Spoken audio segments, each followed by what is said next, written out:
This could be the tiniest iron head I've ever seen.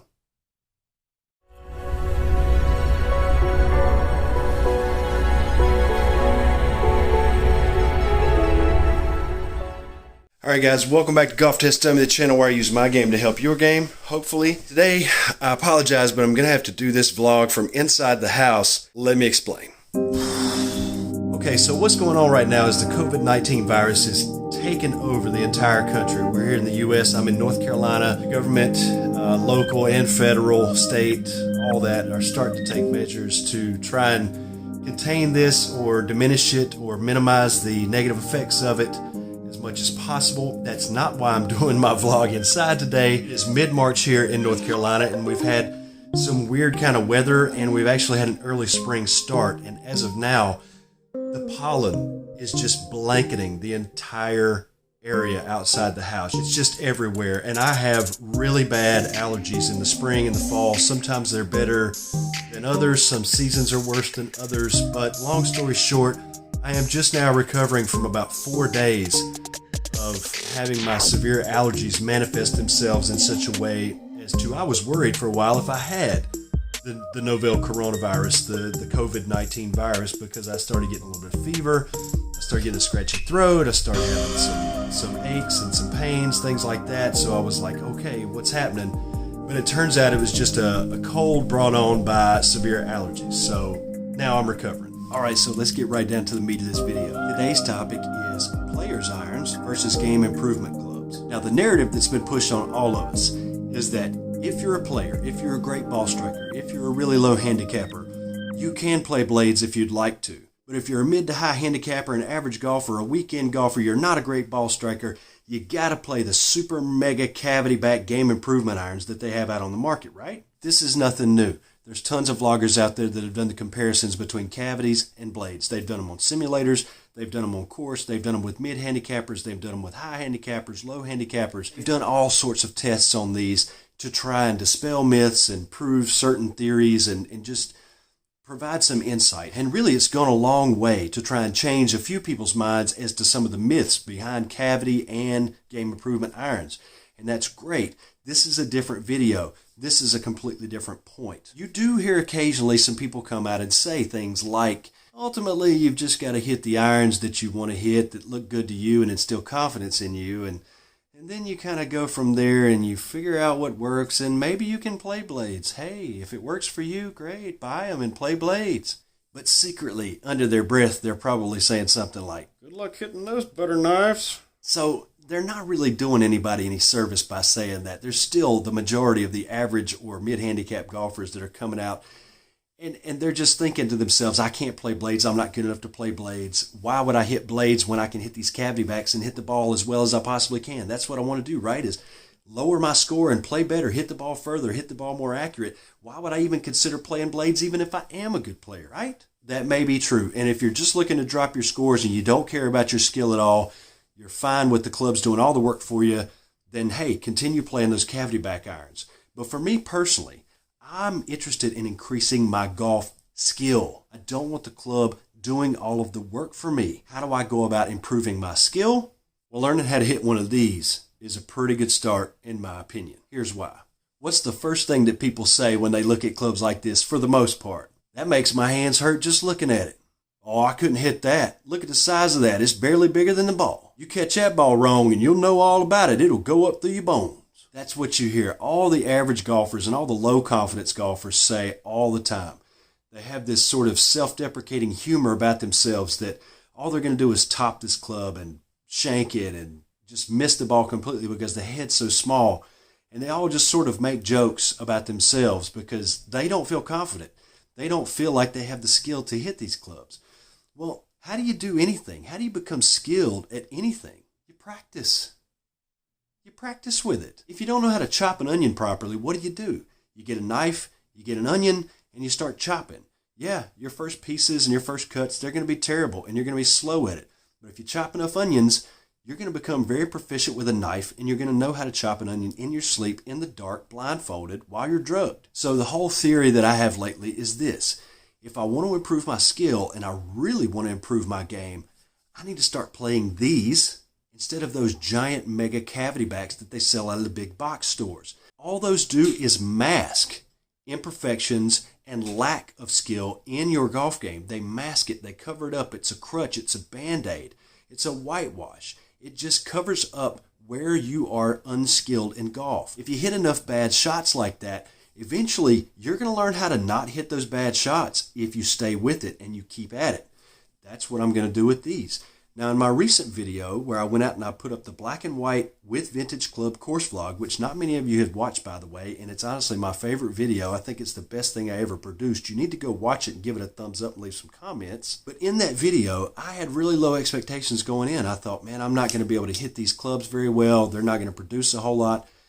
And the surprising thing is that I think I played the best 9 holes I've played all year with them. Moving forward, I'm going to be playing more vintage clubs, and I've actually bought a couple new sets off of eBay and some sites like it. I've bought some vintage sets that I'm going to be trying out and testing out, and I want to show you 2 of the iron sets that I've bought here today. All right, so I'm going to show you some of these clubs that I've got. I bought 2 sets of irons. Now, one of these sets I've been looking at for a really long time. Not this particular set, but this line, this manufacturer. I've heard so many things about them. They're almost legendary among some of the golf forums and some of the underground movements in golf. And there's been so many variations of them. They're kind of like the McDonald's McRib. They'll come out and then they'll go away for a while. Then they'll come back and they'll go away for a while. So we're going to start off with this one. This is one rendition of the Maxfli Australian blades. Some of you probably haven't heard of the Australian blades, but I know there's going to be a lot of you out there that have heard of these clubs. And like I said, they're pretty legendary. There's stories about them. They're sought after. With this script, the Maxfli script here being in cursive, no dot, and then saying Australian blade across the bottom, I'm guessing that this is probably one of the earlier renditions of it. This is probably, I'm going to guess, late 70s to maybe early 80s. I really don't know. If any of you out there have any information on these, I've been trying to look online. Some of the answers that I'm getting on these are kind of in a gray area. I hear some conflicting ideas about the age of these in particular. And from what I can tell, these are a little bit less common than some of the other Maxfli renditions. Maxfli actually had some that came out in 92 and 97 that were Maltby designs. And they had the more familiar boxy lettering from Maxfli, and some of them included the little red dot and the little black dot, and they were minus the Dunlop portion here. It's not the holy grail. I wouldn't say it's the holy grail of irons, but they are sought after, and people that have them or that have gotten themselves a set of them or have played them before, they know about the stories about the Australian blades. These happen to have X100 shafts, dynamic golds in them, which that's normally a little stiffer than I want. I usually take like an S300 in the dynamic gold, and I'm currently playing stiff shafts in my Mizuno irons that I have. But I'll see. I'll see how these go. They may not be the perfect shaft for me, but these are in excellent shape too. I got a great deal on these clubs. They've actually got new grips on them. These may not be the top of the line grips. But I think a lot of guys who are sort of restoring some of the older clubs, they end up putting these Royal Grip in here because they almost look like a leather wrap, but at the same time, they give you a little bit of tack and they are synthetic. But these are fairly new grips that are on these clubs, and they're going to do just fine. A lot like the Hogan clubs and the Forge clubs of their day, they've got the pin going through the hosel into the shaft so that it's not just relying on epoxies and things like that to hold them in. And with the age of these clubs, these are in really great shape. Okay, now we're going to move on to one that this is kind of the wild card. I had never even heard of these clubs, and these really intrigue me. These are not a forged iron, actually, which I was going to stay away from. As soon as I found out they weren't forged, I thought, nope, I think I'm going to be out. That's not something I'm going to be interested in. However, I did a little bit of research and found out about the steel in these, and giveaway is kind of in the name of these irons. These are the Cobra mild steel irons. Mild steel is actually stamped on the bottom along with the club number. Mild steel, what does that mean? From what I can tell, this is a very soft casting process. I think it involves multiple metals that are cast together. I could be wrong about that, but Again, it's hard to find information on some of these older clubs that is accurate, but these are a very soft casting process. Again, the ferrule is in great shape. Faces are in great shape. This club, look at the back of this club. Just look at that. The little Cobra logo down here in the bottom. Cobra in block letters going across here. This nice angular muscle back on the back side of it. Just an awesome looking club. Classic.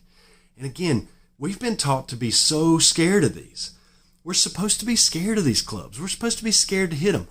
What's the worst thing that can happen? The only thing that can happen if you hit a bad shot with these is you hit a bad shot. Okay, maybe your hand stings a little bit. Are you scared of a little bit of pain in the learning process? Come on, man. Your hand's going to sting a little bit, so you're not going to hit these clubs? Come on, don't be a baby. Now, these are the original grips on these clubs, the Grip Right grips. They're in really good shape. They've actually got some tack left to them. All of these, none of them are dry rotted on these clubs. This set that I got was actually a 1 iron and then 3-through sand wedge. It has a matching sand wedge with the 1 iron. The Maxfli Australian blades was a 3-through pitching wedge set. So it's a complete set. It's complete. Now these have the S300 dynamic gold shafts, and that's more my speed. That's normally what I play. Show you kind of a comparison here in these two. These are both of the 7 irons. The Maxfli and the Cobra 7 iron. They're basically the same size, same sort of toe to heel length. The face depth on the Cobra mild steels, as far as the height, I think is a little bit shorter on all of those.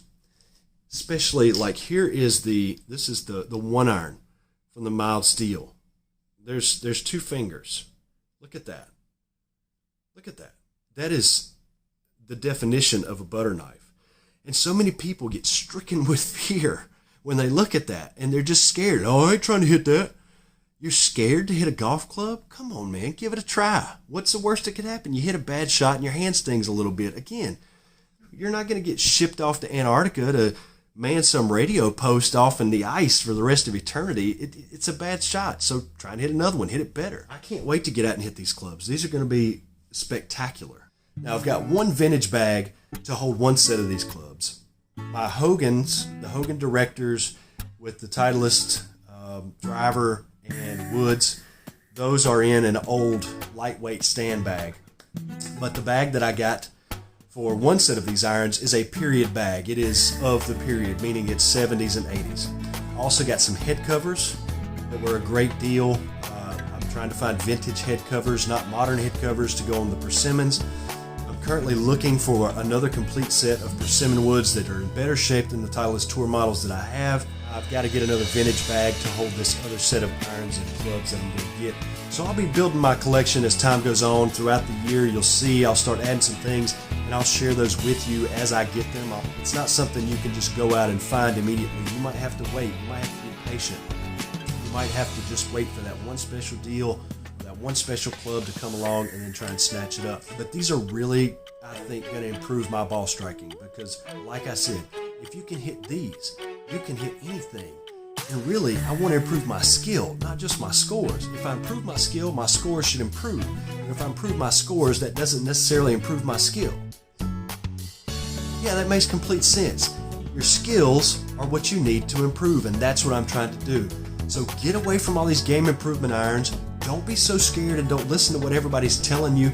All these horror stories. My God, it's like The Village, the M. Night Shyamalan movie. They just all tell you that the monster's out there in the woods, and you've never seen it, and you've never had to deal with it, but you believe all the stories. Don't believe all the stories about these blades. Don't believe all the stories about the vintage clubs not being any good either, because that has not been my experience. The persimmon woods that I went out and hit the other day versus modern woods, I'd take those all day long. I actually hit the persimmon woods better than I hit modern woods. So I'm definitely going vintage from here on out for the most part. I may occasionally play some modern clubs, but it's probably not going to be near as often as these. I can't wait to share some of the course vlogs and the range work with these new clubs that I'm getting in. Maybe, just maybe, you'll have enough confidence going forward to try some of these things for yourself. Appreciate it. Be sure to leave me a thumbs up down below. Leave me some comments. Subscribe to the channel if you haven't already. I'll see you next time.